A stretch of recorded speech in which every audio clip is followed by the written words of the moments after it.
예, 우리 같이 인사 나누겠습니다. 일주일 동안 애쓰셨습니다. 예, 은혜 받고 돌아갑시다. 예, 이 시간에는 히브리서 12장 14절부터 17절까지 읽었습니다. 은혜 받을 말씀의 제목은 영적인 복이 중요합니다 입니다. 영적인 복이 중요합니다. 오늘 말씀의 주제는 사람들이 평가하는 나도 아니고 내 자신이 평가하는 나도 아니라 하나님께서 평가하시는 내가 어떤 사람이냐 이거예요. 그 이유는 사람들이 평가하는 나도, 내 자신이 평가하는 나도 얼마든지 착각할 수 있어요. 그러나 하나님께서 평가하시는 나는 착각할 수 없습니다. 요한계시록 3장 17절을 보면 라오디게아 교회라는 이 교회에 대하여 평가가 나옵니다. 먼저 라오디게아 교회 자신이 생각하는 라오디게아 교회는 어떤가? 우리 앞에 줄친 것만 읽어볼까요? 시작. 나는 부자라 부요하여 부족한 것이 없다. 이게 자기가 평가하는 거예요. 나 부자예요. 예? 나 부족한 게 없어요. 그런데 그 다음에 보면 주님께서 평가하시는 내용이 나와요. 시작. 내 곤고한 것과 가련한 것과 가난한 것과 눈먼 것과 벌루어 벗은 것을 알지 못하는도다. 자기 눈에 보이는 라오디게아 교회, 자기가 생각하는 라오디게아 교회는 부자예요. 부요해요. 그래서 부족한 것이 없어 보이지만 하나님의 눈에 보이는, 하나님께서 생각하시는 라오디게아 교회는 곤고해요. 가련해요. 가난해요. 눈멀었어요. 벌거벗었어요. 자, 근데 이 라오디게아 교회와 반대되는 교회가 있어요. 무슨 교회냐? 서머나 교회예요. 이 서머나 교회에 대하여 요한계시록 2장 9절에 보니까 이렇게 기록하고 있어요. 줄친 것만 시작. 내가 내 환난과 궁핍을 알거니와 실상은 내가 부요한 자니라. 사람들의 눈에 보이는 서머나 교회는 환난을 당하고 있어서 궁핍해요. 가난해요. 그런데 하나님의 눈에 보이는 서머나 교회는, 하나님께서 생각하시는 서머나 교회는 부요한 교회예요. 그 다음에 이어서 요한계시록 2장 9절 하반절을 보면 유대인에 대해서도 하나님이 이렇게 평가하셔요. 줄친 것만 시작. 자칭 유대인이라 하는 자들의 비방도 알거니와 실상은 유대인이 아니요 사탄의 회당이라. 여러분, 사람들의 눈에 보이는 유대인들은 어떤 사람들이에요? 율법을 잘 지키는 사람들이에요. 야, 저 사람들은 참 믿음이 좋을 것 같아. 그런 사람들이에요. 자부심이 있어요. 그래서 이 바리새인들, 유대인들은요, 어때요? 율법을 안 지키는 사람들 보면 어떻게 신앙생활을 그렇게 탓을 하죠. 비난을 하죠. 그런데 여러분, 하나님이 보시는 유대인은, 하나님의 눈에 보이는 유대인은 어때요? 한마디로 사탄의 회당이다. 여러분, 이거 무서운 말씀입니다. 나는 내가 꽤 믿음이 좋은 줄 알았는데, 나는 내가 꽤 대단한 줄 알았는데, 그래서 다른 사람에게 문자로 성경 구절도 보내고 우리 같이 기도합시다, 예배 잘 드립시다, 좋은 믿음 가집시다 얘기를 했는데 내 속에는 영적인 교만함과 다른 사람을 무시하는 조롱이 들어있어요. 그러면 하나님 보시기에는 사탄의 회당이다 이 말이에요. 자, 이렇게 사람들이 보는 평가와 하나님께서 보시는 평가가 다를 수 있습니다. 야곱과 에서는 쌍둥이로 태어났어요. 엄마 뱃속에서부터 묘한 경쟁을 가지죠. 처음에는 야곱이 머리를 뒤밀었다가 쏙 들어가더니 그 다음엔 에서가 나왔어요. 에서가 먼저 나왔어요.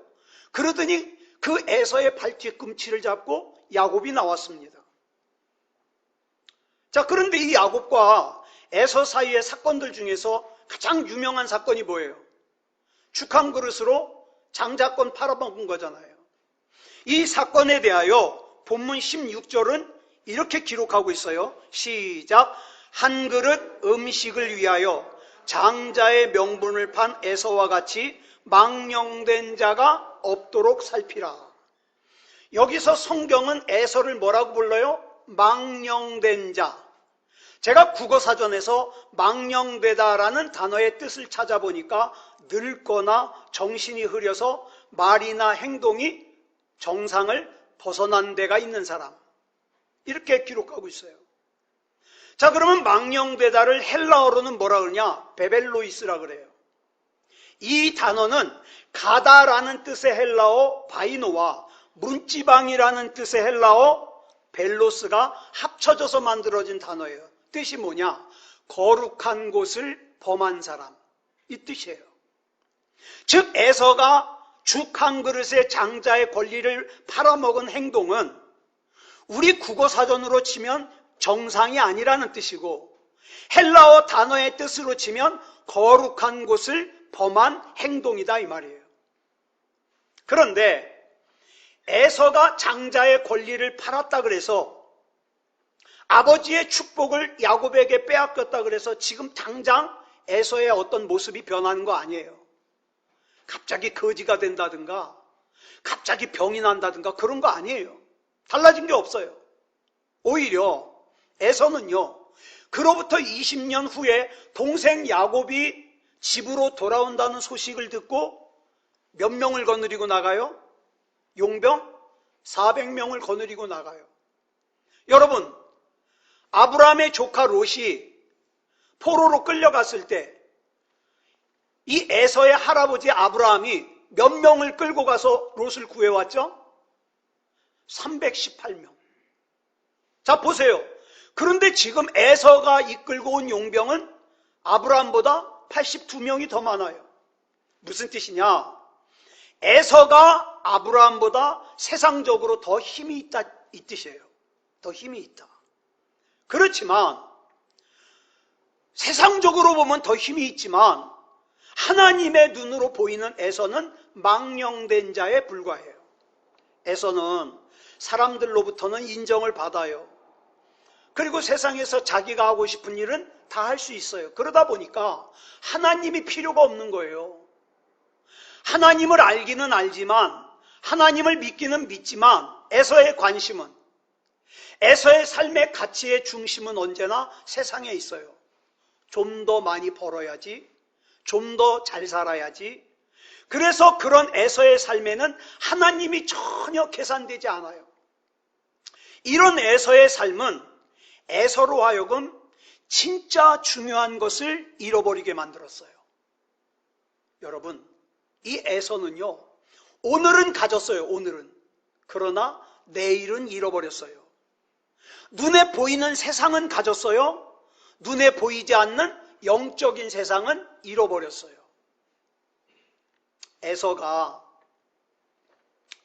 장자의 권리를 죽 한 그릇에 판 것은 배가 고파서가 아니었어요. 물론 창세기 25장 32절 보면 에서가 이렇게 말합니다. 줄친 것만 시작. 내가 죽게 되었으니 이 장자의 명분이 내게 무엇이 유익하리요? 배 고파요. 그런데 그 다음에 나오는 34절을 보면 에서가 장자의 권리를 죽 한 그릇에 팔아먹은 진짜 이유가 나와요. 뭡니까? 줄친 것만 시작. 에서가 장자의 명분을 가볍게 여김이었더라. 에서가 영적인 복인 장자의 권리를 별로 중요하게 여기지 않았어요. 그렇기 때문에 장자의 권리를 죽 한 그릇에 팔아먹었다 이 말이에요. 오늘날 우리는 너나 할 것 없이 세상의 출세에 배고파합니다. 세상의 성공에 목말라 합니다. 그래서 세상에서 출세하고 그 목마른 것을 채우기 위해서 어때요? 수단과 방법을 가리지 않아요. 그런데 많은 사람들이 그 과정에서 에서가 범했던 잘못을 똑같이 범하고 있어요.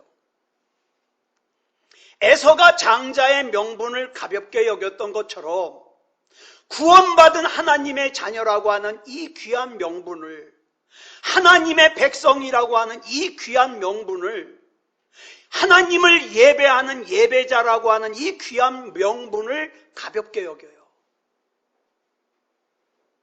이렇게 살다 보니까 나를 부르시는 하나님의 부르심이 들리지도 않을 뿐더러 들린다 하더라도 어때요? 불편해요. 아예 하나님 일주일에 한 번만 나갈게요. 불편해요. 여러분에게는 지금 뭐가 중요합니까? 역사상 이스라엘의 솔로몬 왕처럼 세상의 것을 많이 가지고 많이 누린 사람이 있을까요?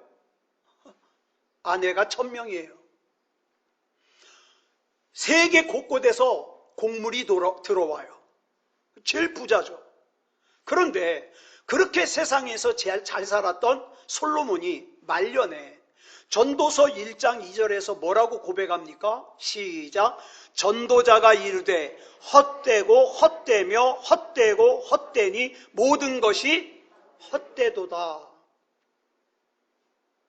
그런데 에서와 달리 야곱은 영적인 것을 소중하게 여기고 자랐어요.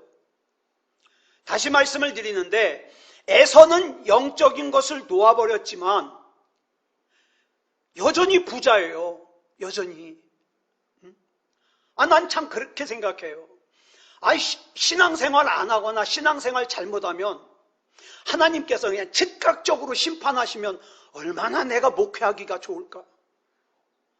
그 예수 믿으라고 얘기 안 해도 자발적으로 할 거 아니에요. 조직의 쓴맛을 보지 않으려면. 그런데 아무렇지도 않아요. 예배를 안 드려도 신앙생활을 개떡같이 해도 아무렇지도 않아요. 잘 들으세요. 에서가 영적인 것을 놓아버렸는데도 여전히 부자로 살아요. 또 야곱이 장자권을 가졌다 그래서 에서보다 잘 사는 게 아니에요. 더 부자로 살고 더 출세하고 더 성공한 삶이 아니에요. 그래서 육체적인 것을 전부로 여기는 눈으로 보면 때로는, 저 그런 얘기하는 사람 많이 들었어요. 내가 왜 예수를 믿어야 되는지, 내가 왜 믿음다운 믿음을 가져야 되는지 이유를 알 수 없을 때가 있어요. 왜? 내가 하나님 잘 믿는데도 새빵 사는걸? 그런데 에서는 자기가 그렇게 욕심내었던 세상의 것, 육적인 것이 별것이 아니라는 걸 깨달았어요. 그래서 세상의 것, 육적인 것이 별것이 아니고 영적인 것을 소중하다는 것을 깨닫고 눈물로 다시 영적인 것을 구했지만 성경에 보니까 뭐라 그래요? 안타깝게도 버림바가 되어 회개할 기회를 얻지 못하였다. 여러분, 저와 여러분에게 주어진 영적인 장자권 역시 마찬가지입니다. 왜 영적인 장자권이라 그러냐? 이 장자권이라는 게 뭐냐면 상속받을 수 있는 권리예요. 그러면 왜 영적인 장자권이냐? 저와 여러분은 하나님의 나라를 상속받는 장자이기 때문에 그래요. 영적인 장자. 자, 영적인 장자권이 있는데 이 영적인 장자권에는요, 영적인 복이 담겨져 있어요. 그 대표적인 복이 뭐냐? 하나님의 나라를 상속받아요. 우리가 하나님의 아들 혹 하나님의 딸이라고만 해도 참 좋은데 하나님의 장자라는 걸 강조하고 있어요. 이건 신분 정도의 문제가 아니라 장자에게 주어지는 상속이 있어요. 상속. 하나님께서 아브라함에게 주셨던 복이 이삭에게 상속되었고, 이삭에게 상속되었던 복이 야곱에게 상속되었고, 야곱에게 상속되었던 복이 오늘날 저와 여러분에게도 상속되고 있어요. 이것을 갈라디아서 4장 7절을 보니까 이렇게 말씀하고 있어요. 시작. 그러므로 네가 이후로는 종이 아니요 아들이니 아들이면 하나님으로 말미암아 유업을 받을 자니라. 또 갈라디아서 3장 29절을 보면 이렇게 말씀하고 있어요. 시작. 너희가 그리스도의 것이면 곧 아브라함의 자손이요 약속대로 유업을 이을 자니라. 아멘. 즉 그리스도의 것인 우리가 하나님의 나라를 상속받는 상속자다 이 말이에요. 그런데 에서는 이런 권리를 하찮게 여겼어요. 소홀히 여겼어요. 제가 가장 답답한 게 뭐냐면 우리 주변에서 그 부모님은 참 신앙이 좋아요. 그런데 신앙이 좋은 부모의 신앙을 물려받는 것을 하찮게 여겨요. 그래서 어떻게 해요? 자식 때에 가서 신앙이 엉망진창이 돼버려요. 또 믿음이 좋은 사람이 있어요. 그런데 자기 자식에게 그 믿음을 갖다가 물려주는 걸 하찮게 여겨요. 자식이 잘못된 길로 가도 냅둬요. 에서 같은 사람들이에요. 영적인 것을 소홀히 여기면 반드시 후회하게 됩니다. 특별히 오늘 임직하시는 분들이요. 이제 장로님, 권사님이 되시는데 제 경험을 말씀드릴게요. 여러분, 집사일 때 죄 졌는데 하나님 앞에 혼나는 거하고 장로 권사였는데 똑같은 죄 짓고 하나님 앞에 혼나는 거랑 달라요. 달라. 그러니까 진짜 조직의 쓴맛을 보지 않기를 원하시면 일찍 하나님 앞에 엎드리는 게 좋아요. 자, 그래서 이 장자의 권리는요, 무엇보다 중요한 것이 뭐예요? 그 후손 가운데서 누가 나와요? 메시아이신 예수 그리스도께서 태어나셔요. 족보에 올리잖아요. 예수님의 족보에. 그런데 에서는 이 복이 얼마나 중요한 건지를 몰랐어요. 그러다가 어느 순간에 에서도 이 영적인 복의 중요성을 깨닫게 되었어요. 근데 그때는 이미 돌이킬 수 없어요. 자, 본문 17절 볼까요? 시작. 너희가 아는 바와 같이 그가 그 후에 축복을 이어받으려고 눈물을 흘리며 구하되 버림바가 되어 회개할 기회를 얻지 못하였느니라. 자, 그렇지만 지금도 여러분 잘 보세요. 이렇게 하나님 앞에 축복을 이어받으려고 눈물을 흘리며 구하였지만 이때에도 에서는 세상적으로 볼 때 어때요? 여전히 부자예요. 여전히 성공한 사람이에요. 많은 사람들이 망하고 실패하고 어려운 일을 당한 뒤에야 하나님께 돌아오는 일은 있어요. 그런데 에서는 여전히 부자인 상태고 여전히 성공한 상태인데 영적인 복의 중요성을 깨닫고 그 영적인 복을 이어받으려고 눈물로 구했다는 거예요. 에서가 눈물을 흘리며 구했다. 그러니 얼마나 간절하게 원한 거겠어요. 그러면 여기서 에서가 눈물을 흘리며 구한 축복이라는 게 과연 뭘까? 에서는 지금도 부자예요. 많은 것을 가지고 있어요. 세상적으로 성공한 사람이에요. 그렇기 때문에 에서가 눈물을 흘리면서 구한 축복은 물질적으로 부자가 되게 해달라든가 성공하게 해달라는 건 아닐 거예요. 그죠? 뭐 그게 더 있으면 좋지만 눈물을 흘리며 구할 정도는 아니잖아요.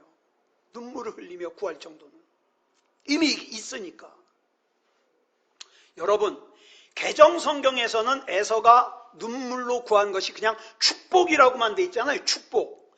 그런데 공동 번역 성경을 보니까 뭐라고 번역을 해놨냐? 자기 아버지의 축복이라고 해놨어요. 자기 아버지의 축복. 부자요 성공한 사람인 에서가 눈물을 흘리면서까지 구한 축복은 아버지의 축복이었어요. 이걸 또다시 개역 성경에서는 뭐라 그랬냐? 기업.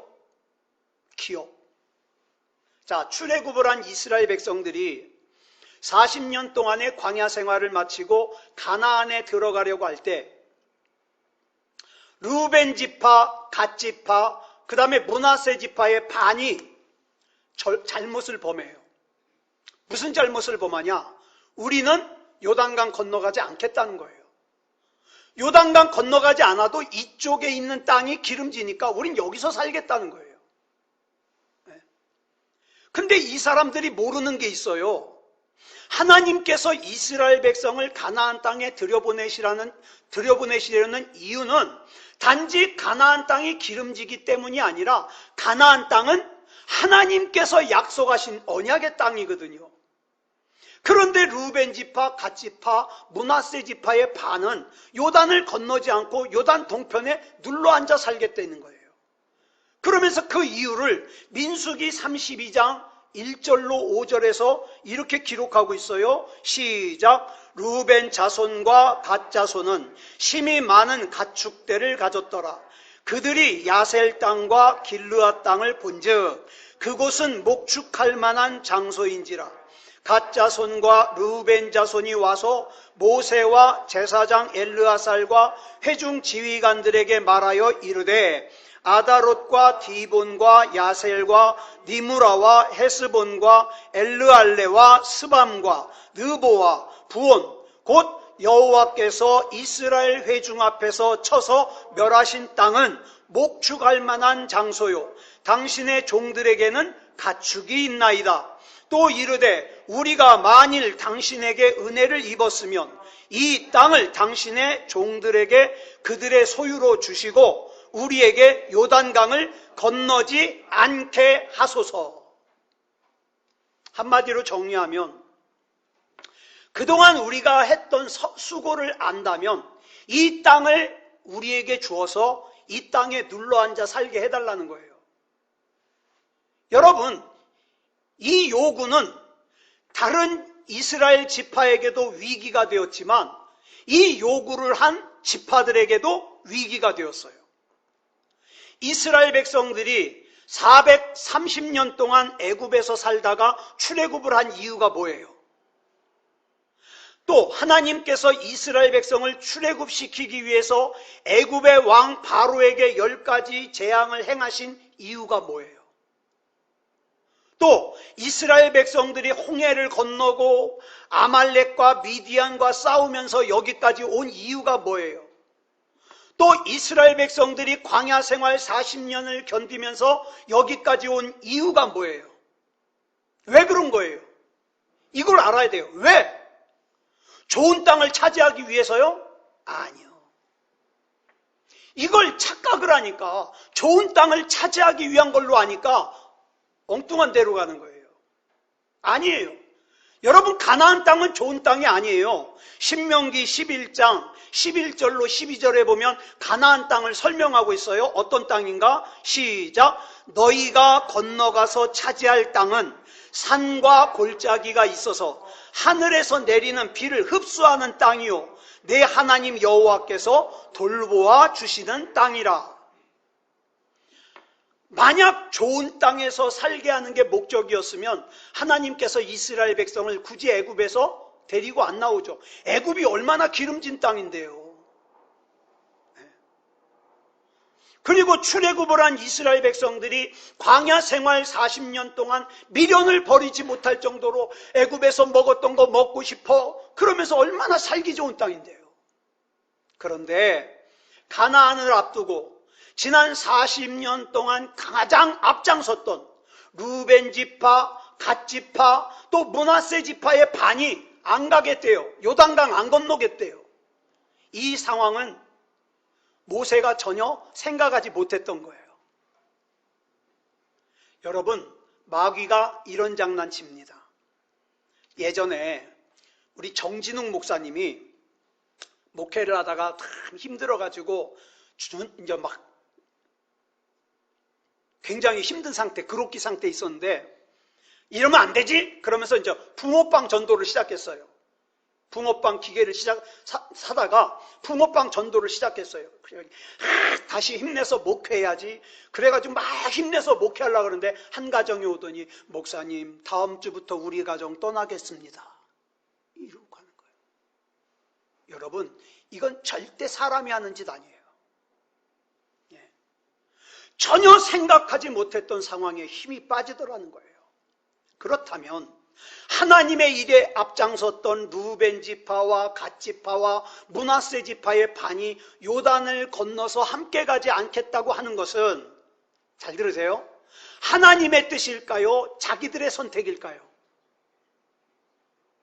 어렵지 않아요? 자기들의 선택이에요. 그래가지고 모세가 눈물로 이들을 설득합니다. 잘 들으세요. 예전에는요, 모세의 말이라면 이 사람들이 하나님의 말씀처럼 알아듣고 순종했어요. 그런데 민수기 32장 19절을 보니까 이렇게 말해요. 시작. 우리는 요단 이쪽 곧 동쪽에서 기업을 받았사오니 그들과 함께 요단 저쪽에서는 기업을 받지 아니하겠나이다. 이것이 루벤 지파와 갓 지파와 므낫세 지파 반이 요구하는 거예요. 이 말씀을 우리가 옛날에 보던 개역성경 보니까 이렇게 번역하고 있어요. 시작. 우리는 요단 이편 곧 동편에서 산업을 얻었사오니 그들과 함께 요단 저편에서는 기업을 얻지 아니하겠나이다. 여긴 보니까 앞에는 산업이라 그러고 뒤에는 기업이라 그랬어요.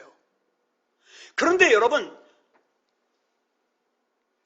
히브리어 원래 성경을 보면 이 기업이라는 단어와 산업이라는 단어를 다른 단어를 사용하고 있어요. 그래서 이 말씀은 옛날에 보던 개역 성경이 더 잘 번역한 거예요. 즉, 다시 정리하면 이런 말이에요. 요단을 건너기 이전인 요단 동편에서 얻은 것은 산업이에요. 근데 요단을 건너가서 요단 서편에서 얻는 것은 기업이에요. 자, 그러면 여기서 말하는 산업이 뭘까요? 세상으로부터 주어진 거. 기업은요, 하나님으로부터 주어진 거. 그래서 산업은 육체적으로 눈에 보이는 세상에서 좋아하는 그런 복이라면 기업은요, 영적으로 주시는 복이에요. 그렇기 때문에 기업에는요, 하나님의 뜻, 하나님의 복, 하나님의 섭리가 담겨져 있어요. 그런데 지금 루벤 지파, 갓 지파, 므낫세 지파의 반은 나에게 지금 육체적으로 기름진 땅이 있으니까 영적인 복은 필요가 없습니다. 이 뜻이에요. 내가 원하는 대학 들어갔으니까 이제 예배가 중요하지 않아요. 나 이제 원하는 취직했으니까 예배가 중요하지 않아요. 나 이제 결혼했으니까 예배가 중요하지 않아요. 나 이제 나한테 얼마만큼의 돈이 있으니까 예배가 중요하지 않아요. 이 뜻이에요. 그런데 가나안은 하나님께서 이스라엘 백성에게 산업으로 주신 땅이 아니에요. 기업으로 주신 땅이에요. 그런데 지금 루벤 지파와 갓 지파와 므낫세 지파의 반은 자신들에게는 요단 동편의 땅인 산업이 있으니까 요단 서편의 기업은 받지 않겠다는 거예요. 그러므로 이것은 하나님의 아픔이고 모세의 아픔이고 이스라엘 공동체의 아픔이에요. 저도 지난 25년 동안 새소망교회에서 목회를 하면서 참 사람 좋아하면 안 되는데, 사람을 좋아하는데, 제가 볼 땐 그런 거예요. 나에게 이제 얼마 전에 능력의 산업이 있으니까 이제 기업은 필요 없다. 그러고 이제 떠나가는 거예요. 아프죠? 아파. 그런데 가만히 성경을 보면 떠나간 사람들에게도 아픔이고 남아있는 사람에게도 아픔이에요.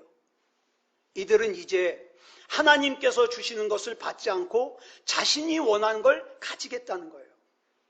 여러분, 찬송가 435장 1절만 한번 볼까요? 이 찬양은 누가 지었냐? 파니 크로스비라는 여사가 지었어요. 한번 1절만 불러보겠습니다. 가사 생각하면서 시작. 나의 영원하신 기업 생명보다 귀하다. 나의 갈 길 다가도록 나와 하소서. 주께로 가까이 주께로 가오니 나의 갈 길 다가도록 나와 동행하소서. 아멘. 여러분에게는 지금 여러분의 생명보다 귀한 게 있습니까? 여러분 부자가 되는 게 여러분의 생명보다 귀할까요? 출세하는 게 생명보다 귀할까요? 이 세상에서 예뻐지는 게 생명보다 귀할까요? 이 파니 크로스비는 뭐라 그래요? 영원하신 기업이 생명보다 귀하대요. 이 여사는요, 태어난 지 6주 만에 앞을 볼 수가 없게 됐어요.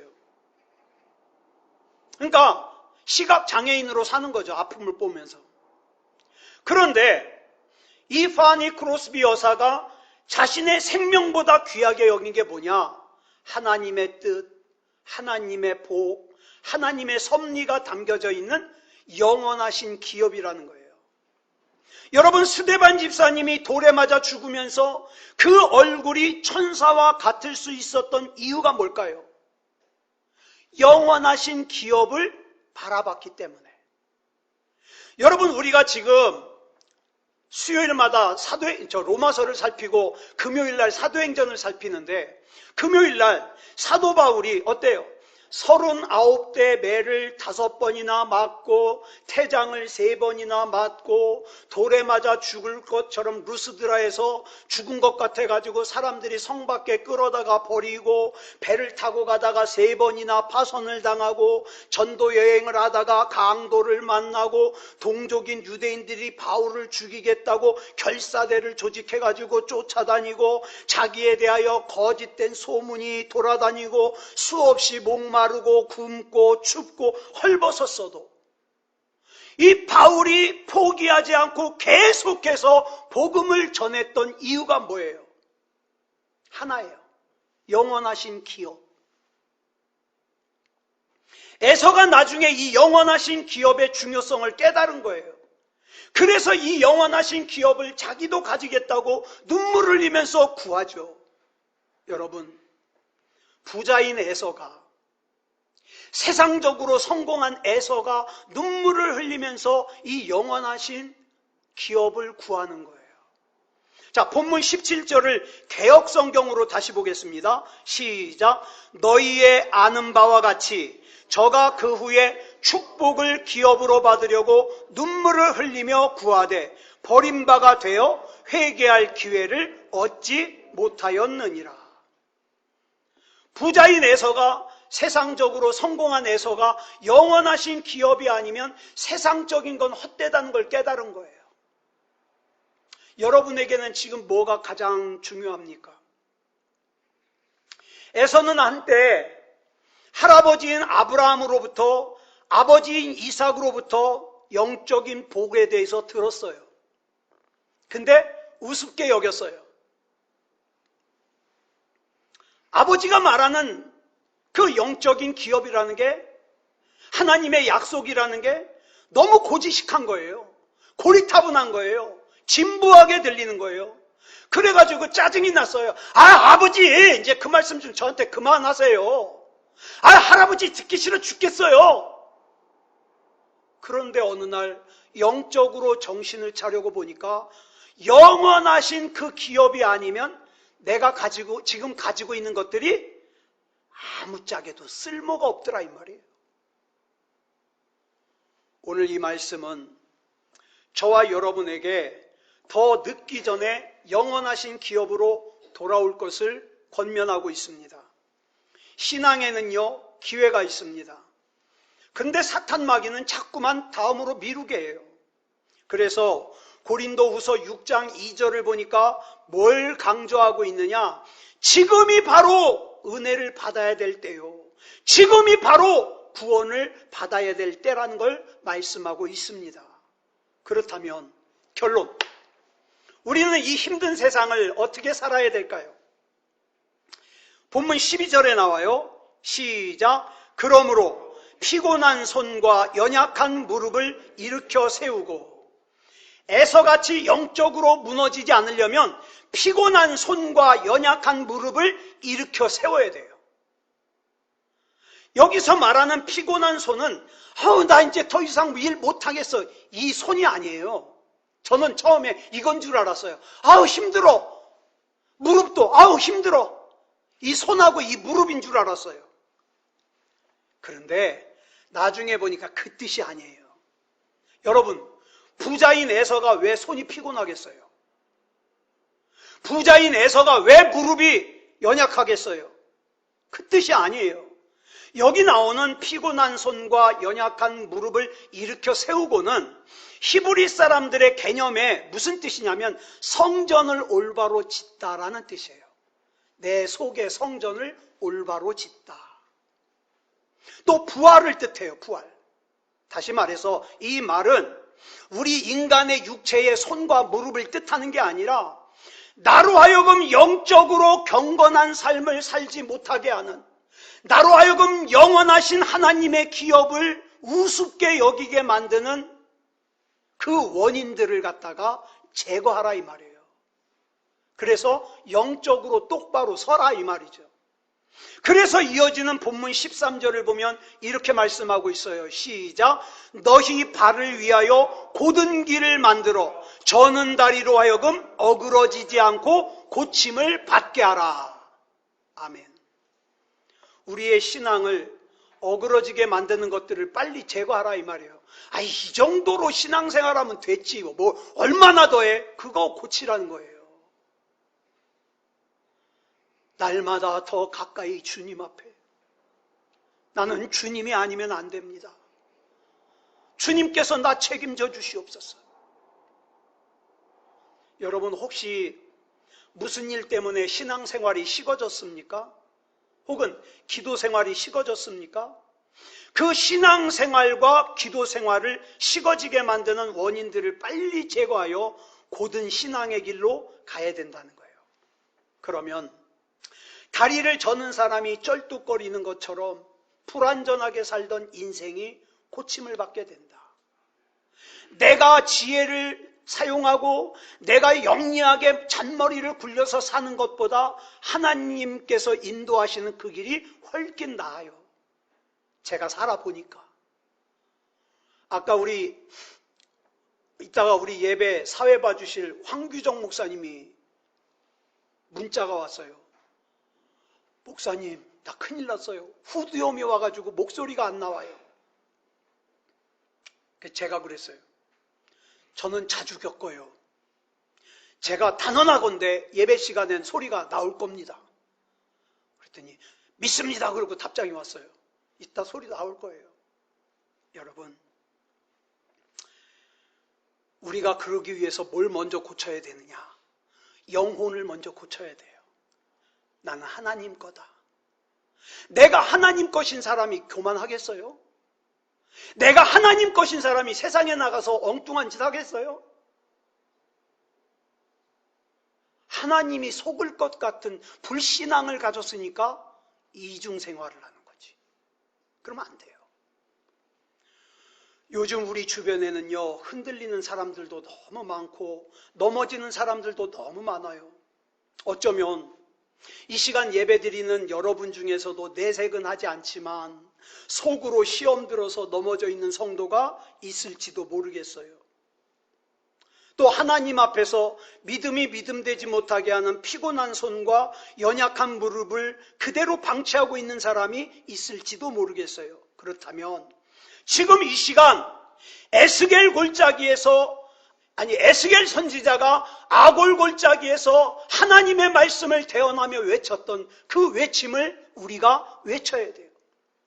예수 그리스도 이름으로 명하노니 하나님의 생기야 사방에서 불어와서 손이 피곤하여 온전한 신앙생활을 하지 못하게 하는 자에게, 또 무릎이 연약하여 온전한 신앙생활을 하지 못하는 자에게 붙어서 살아나게 할지어다. 기도 너무 길게 할 필요 없어요. 이렇게 하면 돼요. 그래서 아무쪼록 우리의 신앙이 더 살아나고, 그 다음에 나의 영원하신 기업 생명보다 귀하다, 이게 입으로만 부르는 찬양이 아니라 나도 그렇습니다. 아멘. 내 영원하신 기업이 내 생명보다 귀합니다. 이렇게 고백하는 저와 여러분이기를 그리스도 예수님의 이름으로 축복합니다. 기도하겠습니다. 사랑의 아버지 하나님, 감사합니다. 오늘 거룩한 주일 주시고 우리 하나님 앞에 예배하며 하나님의 음성 들려주시니 감사합니다. 하나님, 이전보다 더 영적인 일에 관심 가지게 하시고 하나님이 24시간 나와 함께 계시는 걸 알고 믿음다운 믿음으로 살게 해 주시옵소서. 사랑의 아버지 하나님, 혹시 이 시간에 마음이 무너져 있는 분이 있으면 하나님께서 회복시켜 주시옵소서. 육체가 아프고 고단한 인생이 있으면 하나님께서 치료하여 주시옵소서. 사랑의 아버지 하나님, 우리는 하나님 겁니다. 하나님께서 책임져 주시옵소서. 모든 것을 우리 주님 앞에 맡겨드리오며 그리스도 예수님의 이름으로 감사하며 기도드렸사옵나이다. 아멘.